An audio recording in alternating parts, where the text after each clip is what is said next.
तहरीक इंसाफ के मरकजी सदर चौधरी परवेज इलाही गिरफ्तार। परवेज इलाही को गाड़ी के शीशे तोड़कर गिरफ्तार किया गया।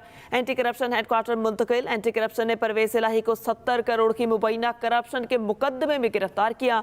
जराये के मुताबिक परवेज इलाही को जिस्मानी रिमांड के लिए आज एंटी करप्शन अदालत में पेश किया जाएगा। तहरीक इंसाफ के मरकजी सदर चौधरी परवेज इलाही को गिरफ्तार कर लिया गया। पाकिस्तान तहरीक इंसाफ के सदर चौधरी परवेज इलाही लाहौर में अपने घर के करीब से गिरफ्तार। साबिक वजीर आला पंजाब को 70 करोड़ की मुबैना करप्शन के मुकदमे में गिरफ्तार करके एंटी करप्शन लाहौर के हवाले कर दिया गया। जराये के मुताबिक एंटी करप्शन हुक्काम ने चौधरी परवेज इलाही को गिलगित बल्तिस्तान फरार होने की कोशिश के दौरान गिरफ्तार किया। निगरान वजीर इत्तलात पंजाब आमिर मीर ने बताया, परवेज इलाही पुलिस को मतलूब थे, वो छुपने के माहिर हैं। पुलिस ने कुछ रोज से इलाके का मुहासरा कर रखा था। आमिर मीर बोले, चौधरी परवेज इलाही की गिरफ्तारी के दौरान मुजाहमत भी हुई। बुलेट प्रूफ गाड़ी का दरवाजा न खोलने पर शीशे तोड़ने की कोशिश की गई। फिर जब गाड़ी का दरवाजा खुला तो वो अंदर मौजूद थे। इससे पहले एंटी करप्शन अदालत गुजरांवाला ने चौधरी परवेज इलाही की अबूरी जमानत की दरख्वास्त मुस्तरद कर दी थी। साथ ही रिपोर्टर नोमान शेख के साथ तालिब फरीदी, एक्सप्रेस न्यूज लाहौर। हम तहरीक इंसाफ में हैं और रहेंगे। रहनुमा तहरीक इंसाफ मोनिस इलाही का रद्द-ए-अमल। ट्वीट में कहा, परवेज इलाही ने कहा था, चाहे मुझे गिरफ्तार कर लें, पीटीआई नहीं छोड़ूंगा। 3 दिन पहले भी मेरे वालिद और वालिदा ने यही बात दोहराई थी। हम तहरीक इंसाफ में हैं और रहेंगे। रहनुमा तहरीक इंसाफ मोनिस इलाही का रद्द-ए-अमल। ट्वीट में कहा, परवेज इलाही ने कहा था, चाहे मुझे गिरफ्तार कर लें, पीटीआई नहीं छोड़ूंगा।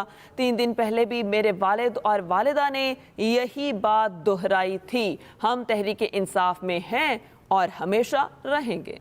आगे बढ़ते हुए आपको बताएं, परवेज खटक का पार्टी ओहदा छोड़ने का ऐलान। परवेज खटक पीटीआई खैबर पख्तूनख्वा के सदर थे। उन्होंने पीटीआई छोड़ने का फैसला सोच समझ कर लिया। आइंदा के सियासी लाहे-अमल का फैसला दोस्तों से मिलकर करेंगे। परवेज खटक का पार्टी ओहदे छोड़ने का ऐलान। परवेज खटक पीटीआई खैबर पख्तूनख्वा के सदर थे। उन्होंने पीटीआई छोड़ने का फैसला सोच समझ कर लिया। आइंदा के सियासी लाहे-अमल का फैसला दोस्तों से मिलकर करेंगे, ये कहना था परवेज खटक का। कल परवेज खटक ने पार्टी ओहदा छोड़ने का बाकायदा ऐलान कर दिया। हुकूमत की तहरीक इंसाफ को मुज़ाकरात की ऑफर। चेयरमैन पीटीआई मुज़ाकरात चाहते हैं तो वज़ीर आज़म को फ़ोन करें। वज़ीर आज़म चेयरमैन पीटीआई को मुज़ाकरात पर मुस्बत जवाब देंगे। वफाकी वज़ीर दाखिला राना सनाउल्लाह का अमरीकी टीवी को इंटरव्यू। कहा, 9 मई के वाक़या से लाताल्लुकी करने वाले मुकदमा से बच सकते हैं। इंतखाबात का ऐलान होते ही नवाज शरीफ वापस आ जाएंगे। इस तरह से इन्होंने शोहदा की यादगारों की बेहुरमती की है और जो वहाँ पे घटिया एक्ट किया है, शोहदा की फैमिलीज में इतनी ज़्यादा रिजेंटमेंट है। अगर हम किसी भी शक्ल में इसके साथ जाके बैठ गए मुज़ाकरात में तो ये सारे से जज्बात तो फिर हमें पेश करना पड़ेगा। इमरान खान क्यों नहीं बैठ सकता सियासतदानों के साथ? यानी वो आज भी बैठने को तैयार नहीं है, वो कमेटियाँ बनाने को तैयार है। वो करे फ़ोन वज़ीर आज़म को, जी मैं कल आ रहा हूँ इस्लामाबाद हाई कोर्ट में, तो उसके बाद मैं आपके पास आ रहा हूँ। तो फिर आप देखें कि उनका क्या रिस्पांस होता है। तरीन ग्रुप पंजाब के बाद खैबर पख्तूनख्वा में भी मुतहरिक हो गया। तरीन ग्रुप के साबिक अरकान कौमी और सूबाई असम्बली से राबते। तरीन ग्रुप के खैबर पख्तूनख्वा की दीगर सियासी जमातों के अरकान से भी राबते। तरीन ग्रुप पंजाब के बाद खैबर पख्तूनख्वा में मुतहरिक। तरीन ग्रुप के साबिक अरकान कौमी और सूबाई असम्बली से राबते। तरीन ग्रुप के खैबर पख्तूनख्वा की दीगर सियासी जमातों के अरकान से भी राबते हैं। आपको बताएं, तरीन ग्रुप पंजाब के बाद खैबर पख्तूनख्वा में भी मुतहरिक हो गया। क्रेडिट कार्ड्स की अदायगियों के लिए इंटरबैंक से डॉलर खरीदने की इजाजत मिलने से रुपया ताकतवर हो गया। ओपन मार्केट में डॉलर की कदर 13 रुपए घटकर 298 रुपए हो गई। मजीद बता रहे हैं एहतशाम मुफ्ती। स्टेट बैंक के ताज़ा इक़दाम से डॉलर को तारीखी झटका। तारीख में पहली बार एक दिन डॉलर के ओपन रेट में बड़ी नौयत की कमी रिकॉर्ड हुई है। मरकजी बैंक ने क्रेडिट कार्ड होल्डर्स को बैरूनी अदायगियों के लिए बैंकों से डॉलर खरीदने की इजाजत आइंदा 2 माह के लिए दी है। इससे पहले बैंकों पर पाबंदी के बायस क्रेडिट कार्ड की अदायगियां ओपन मार्केट से की जा रही थी।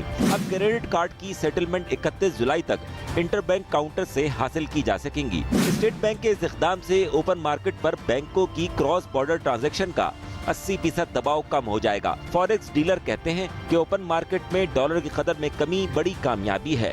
इंशाल्लाह ताला आप देखेंगे डॉलर का रेट जो है मजीद भी गिरेगा, लेकिन ये जो गैप था ये बहुत बड़ा, मैं समझता हूँ ये इसहाक डार साहब ने जो फैसला किया इसको हाजियों को बड़ा फायदा होगा, क्योंकि वो इस वक्त आज फ्लाइटें शुरू हो चुकी हैं और उनको डॉलर अब जो 315 का ले रहे थे अब उनको 285 का मिलेगा, तो वो दुआएं भी देंगे। दूसरी तरफ इस फैसले से बैंकों और सरकारी ज़र मुबादला के ज़खायर पर दबाव आने के खतरात पैदा हो गए हैं। एहतशाम मुफ्ती, एक्सप्रेस न्यूज़। अवाम मायूस ना हो, महंगाई में कमी जरूर आएगी। सियासी अफरा तफरी खत्म होने के बाद अवाम को खुशखबरियां मिल रही हैं। विफाकी वज़ीर इत्तलात मरियम औरंगज़ेब की न्यूज़ कॉन्फ्रेंस, कहा माशी इंतशार ख़त्म करने के लिए हुकूमत ने इक़दामात शुरू कर दिए हैं। मरियम औरंगज़ेब ने कहा अवाम मायूस ना हो, महंगाई में कमी ज़रूर आएगी। सियासी अफरा तफरी ख़त्म होने के बाद अवाम को खुशखबरियां मिल रही हैं। विफाकी वज़ीर इत्तलात मरियम औरंगज़ेब ने ये सब न्यूज़ कॉन्फ्रेंस में कहा। मईशत को इस्तेहकाम देने के लिए जो पूरा वजीर आज़म ने प्रोग्राम शुरू किया और जब जब वो प्रोग्राम में बेहतरी आती दिखाई दी, उसी वक्त उसके ऊपर हमला आवर वो लोग हुए जो पिछले 4 साल मुल्क की मईशत पर हमला करते रहे। एक साल में एक इत्तेहादी हुकूमत वजीर आज़म शहबाज शरीफ साहब की क़यादत के अंदर पाकिस्तान की आवाम को रिलीफ देने के बीज बो रही थी। दूसरी तरफ उसी एक साल में वो नफरत के बीज बोए जा रहे थे, वो मनसूबा साजी की जा रही थी, वो मुसल्लह जत्थों के जरिए मुल्क के अंदर और रियासती अमलाक के ऊपर हमला आवर होने की जहन साजी की जा रही थी। मुआवजा आपको करना पड़ेगा 2 चीज़ों का, 2 पॉलिसीज़ का, 2 माइंडसेट्स का। करेंगे कराची का। कराची में मवेशी मंडी की जगह तो तब्दील हो गई, मगर एशिया की सबसे बड़ी कैटल मार्केट का एजाज आज भी बरकरार है। जंगल में मंगल का समा हो चुका, 50,000 मवेशी भी आ गए और खरीदारों के मुंतजिर हैं। मजीद बता रहे हैं आमिर फारूक। कराची में नॉर्दर्न बाईपास पर एशिया की सबसे बड़ी मवेशी मंडी सज गई। इंतजामिया के मुताबिक अब तक मंडी में 50,000 मवेशी लाए जा चुके हैं। VIP पंडाल भी सज गए हैं। ये आम मवेशी मंडी नहीं, यहाँ किसी शहर की तरह फूड स्ट्रीट में तरह तरह के खाने भी दस्तयाब हैं। कच्ची ही सही मगर सड़कें भी मौजूद हैं। जानवरों के डॉक्टर्स भी दस्तयाब हैं। हर मवेशी का मुकम्मल चेकअप किया जा रहा है। इंतजामिया का कहना है कि मवेशी मंडी के रास्ते में 8 मुकामात पर पुलिस चौकियां कायम की गई हैं। रात में रोशनी का भी बेहतरीन इंतजाम है। यही वजह है कि खरीदारों के साथ खवातीन और बच्चों की बड़ी तादाद भी मवेशी मंडी का रुख कर रही है। Aamir Farooq, express news, Karachi. WhatsApp ने सार्फिन को स्टेटस पर लगाने के लिए व्हाट्सएप शेयरिंग फीचर मुतारिफ करवा दिया। इस फीचर को इस्तेमाल करते हुए सार्फिन वॉइस नोट रिकॉर्ड करके स्टेटस के तौर पर शेयर कर सकते हैं। सार्फिन स्टेटस के खाने में पेंसिल का बटन दबाकर वहां जाहिर होने वाले माइक के निशान की मदद से वॉइस नोट स्टेटस शेयर कर सकते हैं। ताहम 30 सेकंड से ज़्यादा का वॉइस नोट शेयर नहीं किया जा सकता। सार्फिन को वॉइस नोट स्टेटस पर प्राइवेसी लगाने का इख्तियार भी हासिल है।